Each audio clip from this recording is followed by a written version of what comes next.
What I saw, what I was shown, is still happening now, in this very hour. Not tomorrow, not someday far away, but this very moment. Souls are being dragged into eternal loss. Christians who thought they were safe. Believers who sang, prayed, preached, and yet were caught in this one sin that chained them to hell. My name is Cassandra, and I must confess this truth that even now makes my chest tighten and my voice tremble. I died. My spirit left my body, and I was carried into a realm beyond this fragile veil of time. There, in the place where every mask is torn away, Jesus revealed to me a sin that almost no one dares to speak of. I tell you this with hands that shake, for this is not a light story, not a tale to entertain or amuse. This is weight, this is fire, this is sorrow bound to my soul. Even now, as I recount it, I feel the terror of that moment press against me. But I cannot keep silent, for I vowed if I returned, I would open my mouth no matter the cost. Silence, I learned, is deadly. Silence has dragged multitudes into eternal despair. What I saw is not a memory locked in the past. It is a living wound. Even in this very hour, as you hear my voice, it is happening again. Souls slipping, chains tightening, cries rising from Christians who thought themselves safe. Believers who prayed, who sang, who preached, and yet they were swallowed by this one sin. This one unseen, unspoken chain that pulled them down into hell. And I cannot unsee it. I cannot bury it beneath soft words or smooth sermons. I carry it like a brand on my soul, for the voice of Christ thundered within me. He called my name in the dark. And now I call yours. Do not think this is ordinary. Do not think this is just another testimony drifting across your screen. No. This is a holy interruption. This is a warning purchased by tears and sealed in fire. And I tell you with all the weight of eternity pressing on my chest, if you ignore this, you may never hear it again.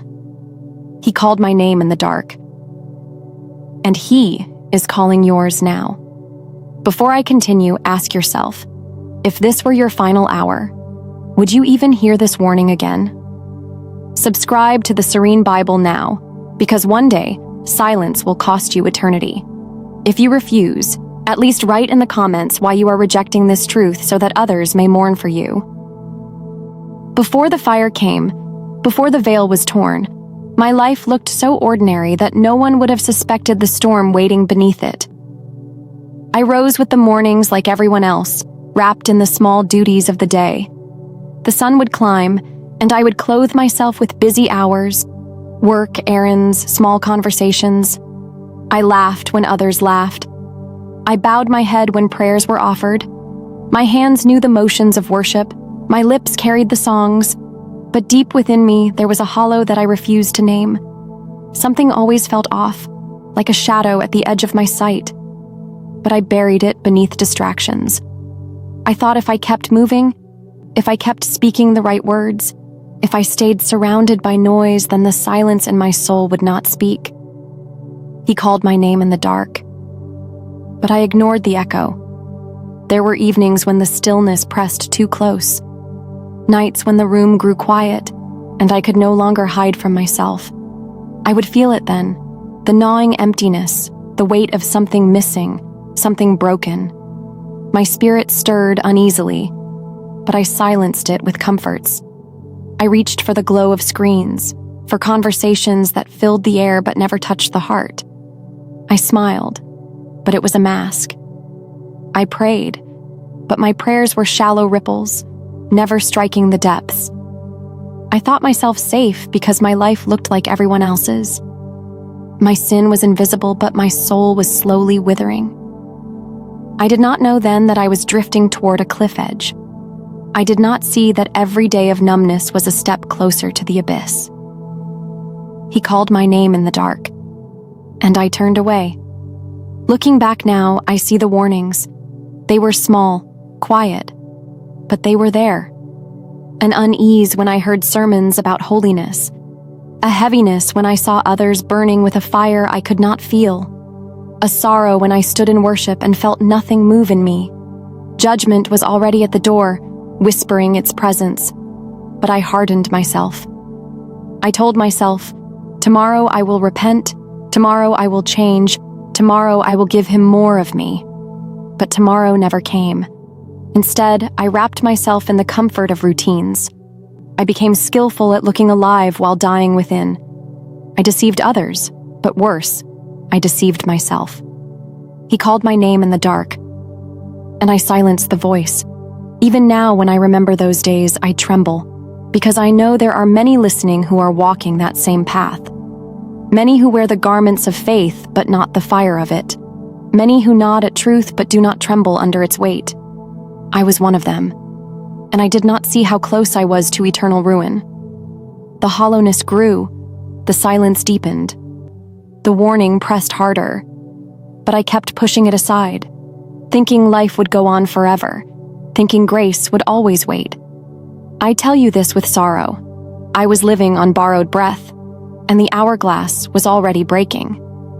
He called my name in the dark, and soon I could not run from him any longer. It happened on an evening I thought would be like any other. I remember the way the light sank through the window, warm, gentle, harmless. I remember the ordinary pulse of life beating in the room, the clatter of dishes, the hum of a fan, the faint rhythm of footsteps outside. Nothing warned me that the veil between life and eternity was about to be torn. It began as a sharp ache in my chest, a sudden seizing that stole my breath. I clutched at myself, as if my hands could hold the life draining from me. The room blurred, sounds twisted into echoes, and the floor beneath me gave way. My body trembled, then fell. In a single moment, everything that tethered me to this world was cut. I remember the panic, the helpless fight to breathe, the desperate will to cling to life. But it was slipping through me, like water through trembling fingers. My eyes opened, but the world was vanishing. My ears heard, but the sounds grew muffled, distant, like thunder rolling from far away. I was leaving. And then, the silence. A silence deeper than any night, heavier than any darkness. I felt myself rise, though my body lay crumpled below me. I looked and saw what I never thought I would see, my own form, still fragile, lifeless. My lips parted, but no breath came.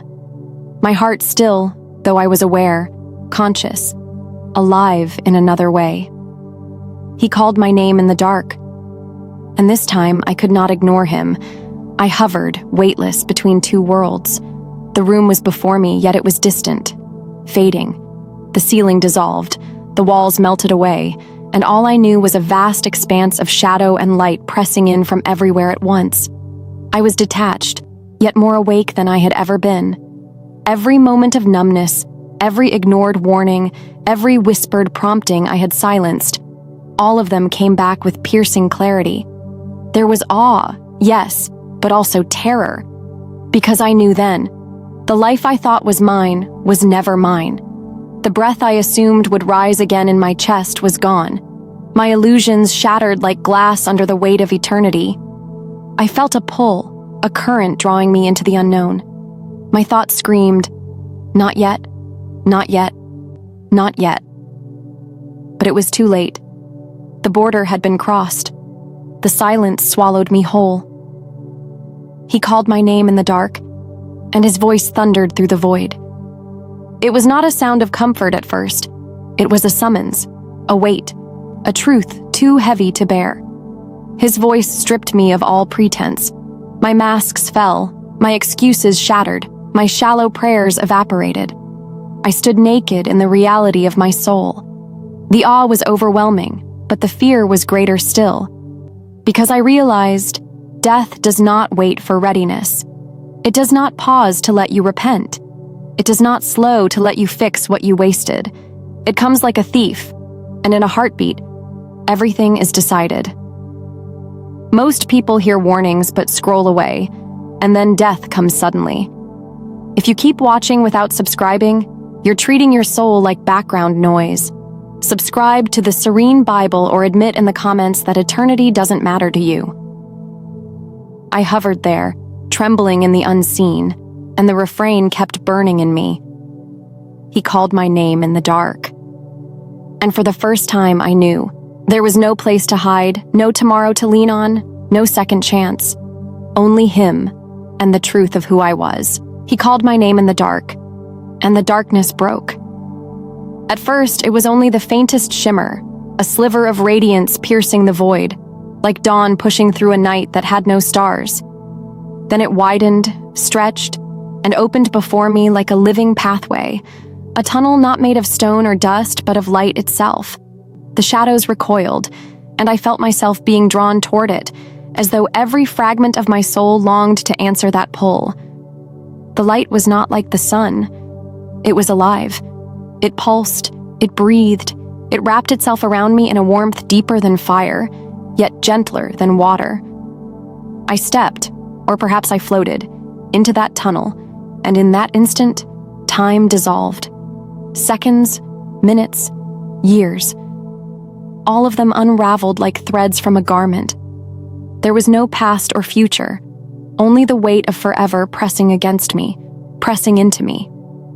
He called my name in the dark. And the light knew me. It recognized me, not as a stranger stumbling in from earth, but as one whose every secret was laid bare. The light carried memory. It carried judgment. It carried love. And as I moved deeper into it, the silence that had crushed me before was replaced by a symphony unlike any sound I had ever known. Voices, countless, unending, rose like waves. Not shouting, not clamor, but harmony, reverence, worship that shook me to the marrow. Their song was not made of words alone, but of essence, of spirit. It was as if creation itself was breathing its praise. I looked, and I saw them. Angels. Beings clothed in radiance, fierce and beautiful. Neither male nor female, yet bearing faces both strange and familiar. Their presence was terrifying and tender all at once. Some towered like pillars of fire, others bent low in adoration, their wings unfolding like oceans of light. They did not glance at me, for their gaze was fixed higher, upon a throne I could not yet see. But even their silence thundered with devotion. The air, if I can call it air, was thick with holiness. It was not something I breathed, but something I became immersed in. It filled me, consumed me, undid me, and I realized that on earth I had mistaken worship for sound, for music, for ritual. Here, worship was breath itself, existence itself, the rhythm of eternity. He called my name in the dark. And now, the light held me fast. But not all were moving upward. As I was drawn deeper into that brightness, I caught glimpses, faint shadows at the edges of the light, souls hovering, hesitating, weeping. Some lifted, pulled upward like sparks carried by a flame. Others drifted backward, slipping into the dark that still pressed against the far edges of the tunnel. I heard their cries, not loud, not even fully formed, but the groaning of regret, the ache of those who had come too close to the threshold and turned away. And I wept, for I knew their silence, I knew their excuses, I knew their wasted years, for they were mine once. It is a terrible thing to watch a soul dissolve into the darkness when the light stands open before them, yet eternity is not mocked. The choices made in the shadow echo in the blaze. I felt myself trembling, not from fear of the darkness anymore, but from the weight of the light. It searched me, pierced me, burned through me until there was nothing left to hide. My life played before me, not as scattered memories, but as truth unveiled. Every moment mattered. Every word weighed. Every silence counted. I wanted to fall to my knees, but there were no knees here. I wanted to cover my face, but there were no hands here. All I could do was surrender to the radiance, to the holy fire that revealed me. He called my name in the dark, and the light would not let me go. The angels moved in patterns like rivers of flame, each one flowing toward a throne far beyond my vision. Their worship shook the very fabric of the tunnel, and yet, it was not chaotic. It was order, beauty, power beyond measure.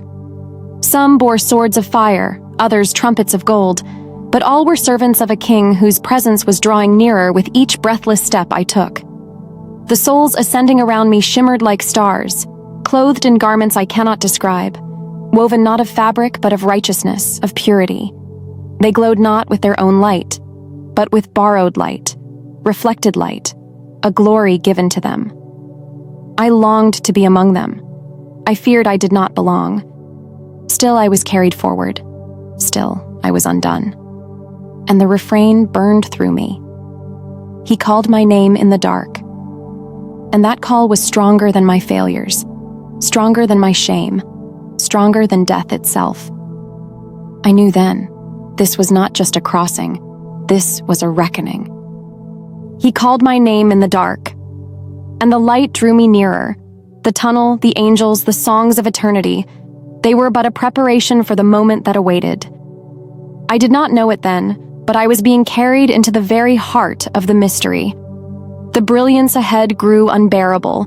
It was not the cold blaze of the sun, nor the gentle warmth of the moon. It was fire and water and breath and silence all at once. The light was a person. The radiance was a presence. The glow was not what he carried. It was who he was. And then I saw him, not as a painting, not as the softened portraits hung on earthly walls, but as he is, terrible in holiness, tender in love, fierce in majesty. His robe flowed like living light, every fold woven with eternity itself. His face was the union of mercy and judgment, beauty and terror, glory and grace.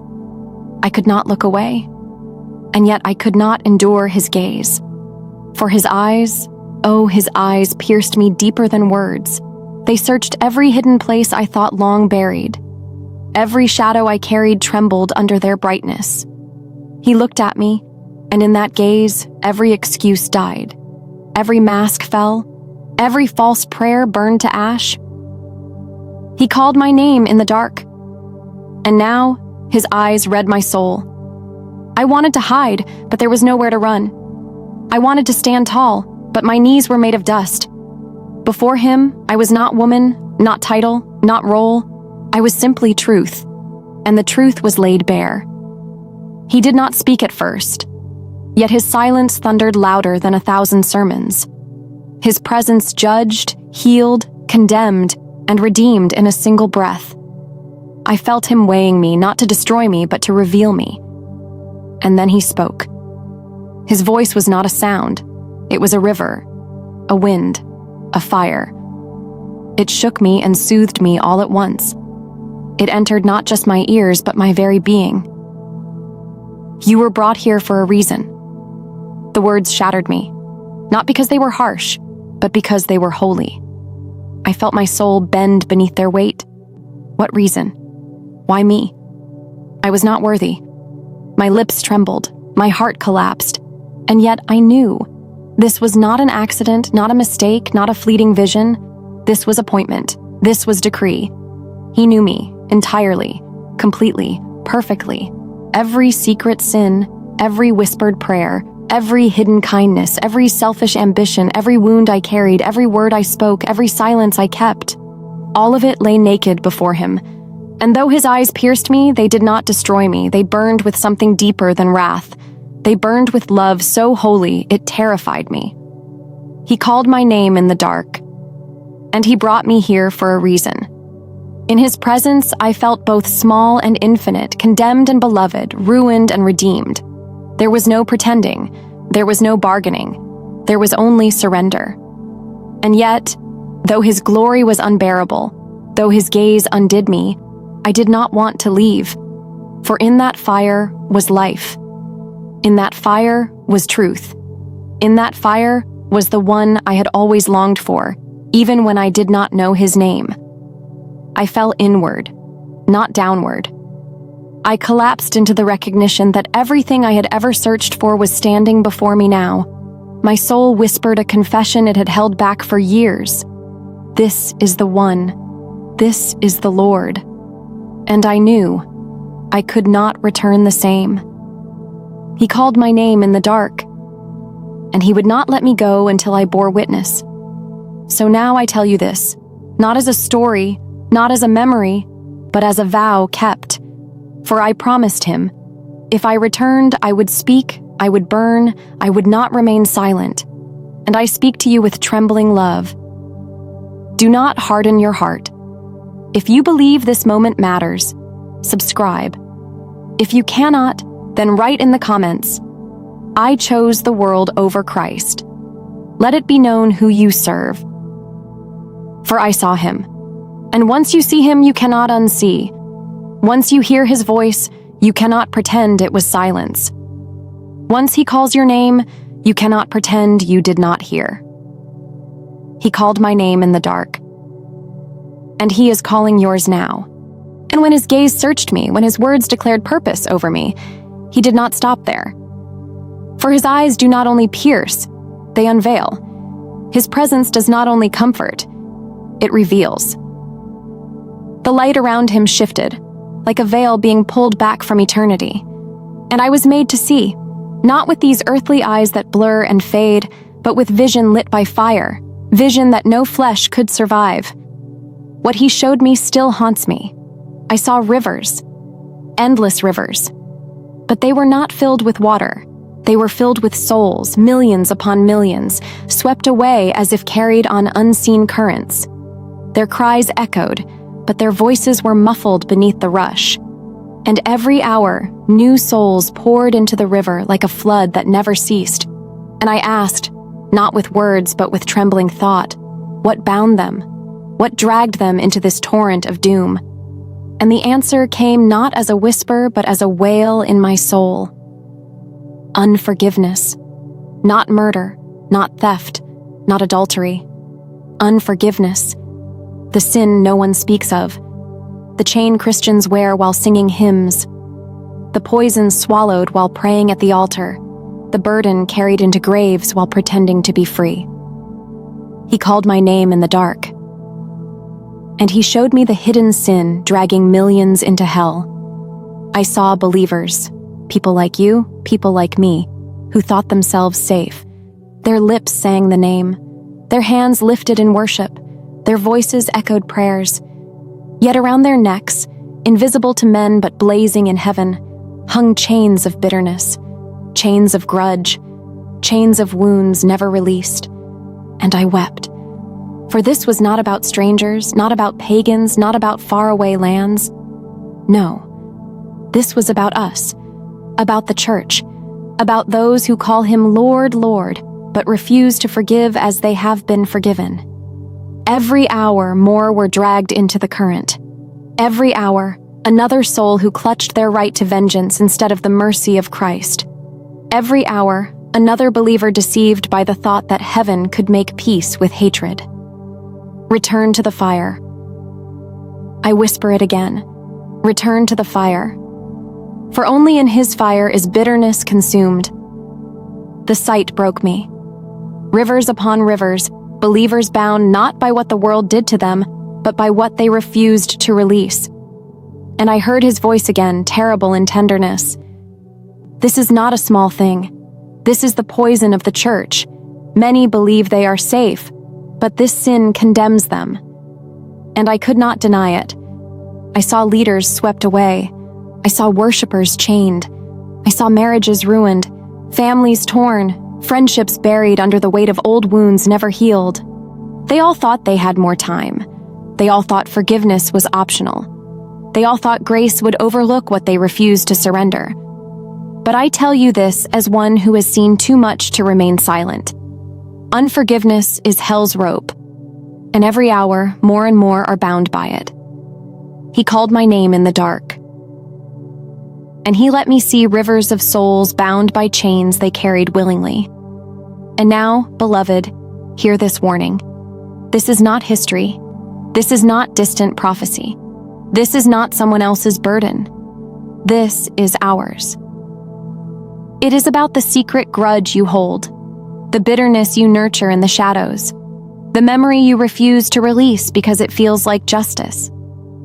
But what feels like justice in your hands becomes judgment in his. I saw it, and I cannot unsee. So I cry to you, not as a storyteller, but as a witness under vow. Let go. Forgive while breath remains. Release what you have carried. For if you wait until eternity, the weight of that chain will carry you where you never thought you would go. Do not say this is small. Do not say this is common. Do not say, God understands.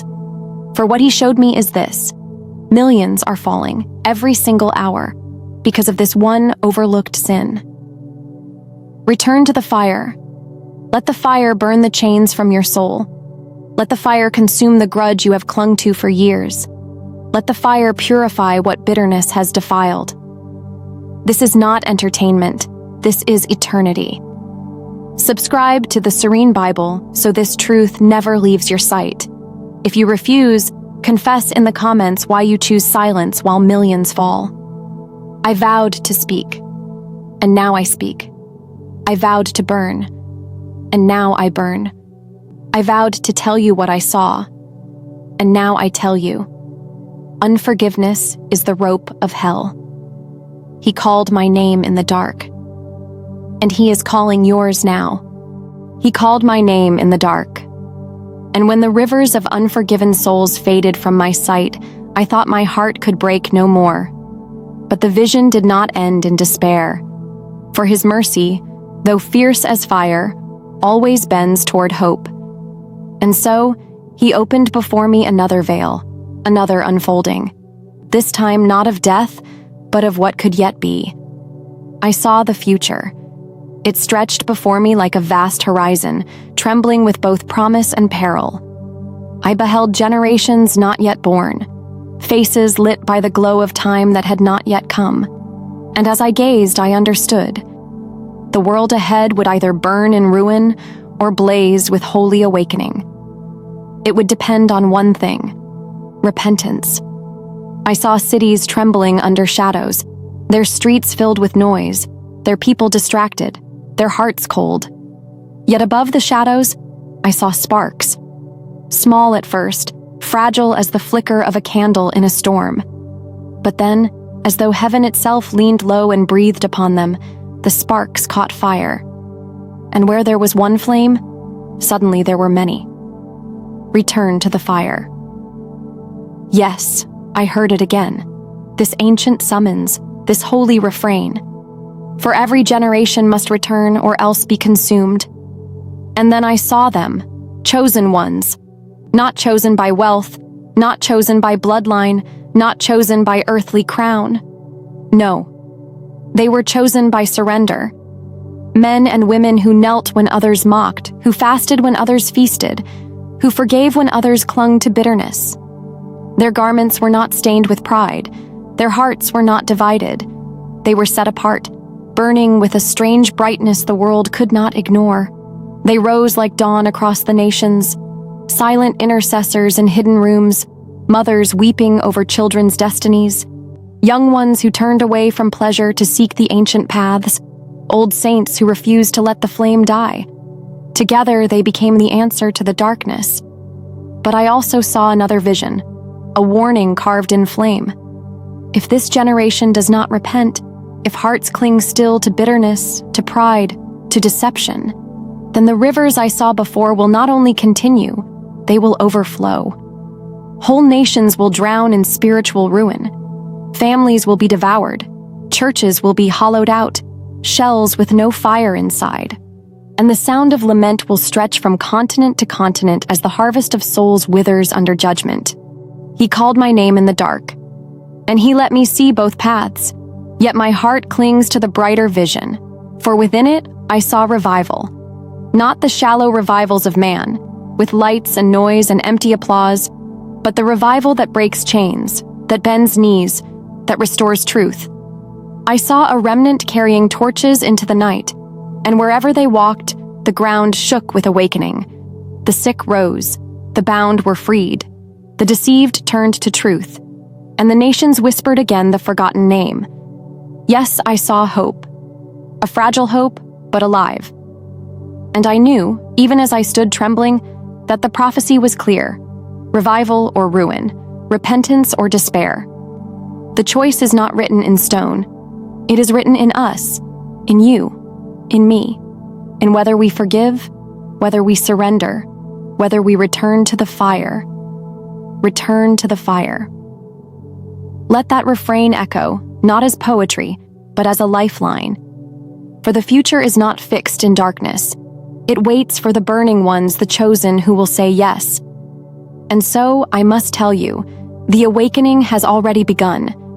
I saw its sparks in my vision. They are small now, almost invisible, but they are spreading. Do not despise them. Do not ignore them. For from these sparks will come either the greatest revival or the final ruin. The Spirit whispered it into my very bones. Those who rise in surrender will restore the truth. And I vowed, if I lived, I would tell you. And so I speak it now, as one bound by promise. I saw generations to come, and the flame rests in our hands. He called my name in the dark. And now, beloved, he is calling yours into the dawn. He called my name in the dark. And when the vision faded, when eternity released its grip, I awoke, not to glory, but to groaning. Not to angels, but to machines. My eyes fluttered open beneath the dim fluorescence of a hospital ceiling. The air smelled of disinfectant, of steel, of mortality. And for a moment I did not know if I had returned to life or if life itself had become foreign to me. I felt the weight of brokenness in my body, tubes in my veins, wires across my chest, the dull ache of mortality pressing me back into flesh. My spirit had soared through eternity, and now it was imprisoned again in bone and blood. Nurses whispered. A doctor shook his head in disbelief. They said I should not have returned. They said I should not have lived, but I knew it was not chance, it was vow. For I had promised him, if I live, I will speak. Return to the fire. That refrain haunted me even as I lay weak. It was no longer a suggestion, it was command. When at last I rose from the bed and spoke of what I had seen, the world did not embrace me. They smiled politely, some. Others frowned, their brows knitted in disbelief. A few even laughed. They told me it was a dream, a trick of the brain, a hallucination. But I knew the weight of what I carried. It was too heavy for imagination. Still, I spoke, and still, resistance grew. There were whispers behind my back, accusations hurled in secret, friends who turned away embarrassed by my fire. Even within the walls of churches, I found a chilling silence. Some pastors shifted uncomfortably when I shared what I had seen, hell, judgment, the call to repentance. They told me to soften my words, to make them more palatable. But how could I soften the fire? How could I dilute eternity? He called my name in the dark. And I cannot betray that call. Yet with every word I released, shadows stirred. At night I felt them. The same darkness that sought to drown me before returned with fury, pressing on my chest, whispering that I should be silent. My dreams were heavy with battle, chains rattling, serpents coiling, unseen hands clawing at the edges of my mind. It was warfare, unseen, but undeniable. And I understood. It was not only flesh that resisted me, it was the kingdom of darkness itself. They do not want this message to spread. They do not want the fire to return. For every testimony is a sword, every confession a crack in their dominion. And so, they fight, even now, to silence me. Return to the fire. Yes, even in weakness. Yes, even in rejection. Yes, even in threat. I tell you now with trembling love and holy fear, the battle is not against me alone. It is against any voice that dares to awaken you. Darkness has always sought to extinguish light. It has always mocked the prophets, imprisoned the witnesses, crucified the truth. Do not think it strange that resistance comes. It is proof that the fire still burns. Darkness fights to silence voices like this. By subscribing to the Serene Bible, you are choosing light over silence. If you will not subscribe, at least admit in the comments why you want the darkness to win. I woke to war, beloved, and every word you hear now is battle-scarred. My vow is costly, my obedience tested, but still I speak, for silence would be betrayal. He called my name in the dark. And now I call yours, into the fire, into the truth, into the war that must be fought. And now, as I speak to you, I feel the trembling weight of eternity pressing against these fragile words. Listen closely, for this is not story, this is not memory, this is not dream, this is war. There is a war for your soul. Not tomorrow, not someday, but now. Even as you hear me, the battle rages unseen, light against darkness, truth against deception, eternity against the fleeting shadows of this world. Every moment is contested, every choice weighed. I saw it when I was lifted beyond the veil. Souls chained, souls weeping, souls deceived into silence until it was too late. And I must tell you, with love and sorrow burning in equal measure, many who call themselves Christians will not endure. Many who sing, many who serve, many who sit within pews will not stand when the storm of testing comes. I saw it. How easily faith crumbles when it is not rooted in fire. I saw the lukewarm fall away like withered leaves. I saw those who wore the name of Christ but did not bear his cross, and their light went out when the darkness grew thick. Return to the fire. The words echo still, not for me alone, but for you, for this generation, for every heart grown dull, every flame grown dim. Do not think you can wait until tomorrow. Eternity does not wait. Do not think your church attendance, your reputation, your titles will save you. None of it will stand when his eyes of fire look upon you. Only the blood of Christ, only the cross embraced, only surrender without condition. He called my name in the dark, and now he calls yours. Not with accusation, but with mercy. Not with scorn, but with wounded love. You were chosen to hear this message. Do you understand what that means? Out of millions of voices in this world, out of endless distractions, this moment was carved into your story. This is not accident. This is appointment. There is a reason you are still breathing, a reason your heart still beats. The war for your soul has not ended, and Christ still reaches, still calls, still pleads. He stretches out his hands, scarred by nails, and he whispers, "Come, awake, return." I cannot promise you comfort if you obey. I cannot promise you applause. I can only promise you truth, and truth will cost you everything. But to lose all for Christ is to gain eternity. To cling to this world is to lose what cannot be regained. Return to the fire. Let it consume the compromise. Let it burn away the false security. Let it awaken what has long been dead within you. I speak these words not as one superior, not as one untouched by weakness, but as one undone by mercy. I was shown what lies beyond, and I vowed to tell you. Obedience brought me back into flesh so I could warn you, so that blood would not be on my hands. And now the weight rests on you. Will you awaken, or will you sleep until the last trumpet sounds? Christ waits. The cross stands. The gospel still breathes with power, but the time grows short, and eternity draws near. He called my name in the dark, and now he calls yours. Will you answer? He called my name in the dark, and now, as I come to the end of this testimony, I feel the weight of a vow pressing upon me.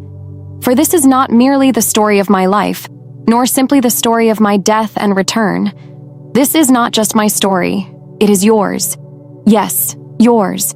You who are listening now with trembling in your chest. You who are caught between comfort and conviction. You who have been marked by eternity though you still walk in time. This is not accident. This is appointment. This is your hour to awaken. The time is now. Not tomorrow, not when the world feels safer, not when your burdens lighten. The time is now, for tomorrow is not promised, and eternity waits like a door that no one can close once it is opened. I have seen what lies beyond. I have seen the chains that bind, the flames that consume, the mercy that heals, the cross that still bleeds with power. And I cannot let silence cover what my eyes beheld. I cannot let comfort rob you of truth. I cannot let time steal what only surrender can give. Return to the fire. For only the fire of his presence can strip away the veil that this world has wrapped around your heart. Only his fire can awaken what compromise has put to sleep. Only his fire can carry you through the storms that are yet to come. Do you hear it? The whisper that threads through your soul even now? It is not my voice you hear, it is his. It is the voice that called me back when my spirit hovered between judgment and mercy. It is the same voice that calls you now. Come, awake, return. The time is now. For I saw that delay has a cost, and hesitation can be eternal. I saw the weeping of those who thought there would always be more time. I saw the regret of those who laughed at warnings until the warnings became reality. I saw the silence of those who refused to choose, until choice was taken from them forever. He called my name in the dark. And when he did, I made a vow. If I returned, I would tell it all. I would not soften the truth. I would not hide the weight. I would not trade obedience for applause. And so I have spoken, not for my sake, but for yours, not for my comfort, but for your eternity. This is not just my story, it is yours. For you are standing at the threshold of choice, and the unseen world leans close to watch what you will decide. Heaven longs, hell waits, and your soul hangs in the balance. Return to the fire. Let his mercy burn away your shame. Let his love consume your rebellion. Let his blood wash you clean. Let his cross anchor you in the storm. The time is now. The time has always been now, and eternity is closer than you think. So I leave you with this. Not comfort, not ease, but a haunting echo that will follow you long after these words fade. He called my name in the dark. And now, he calls yours. Will you answer?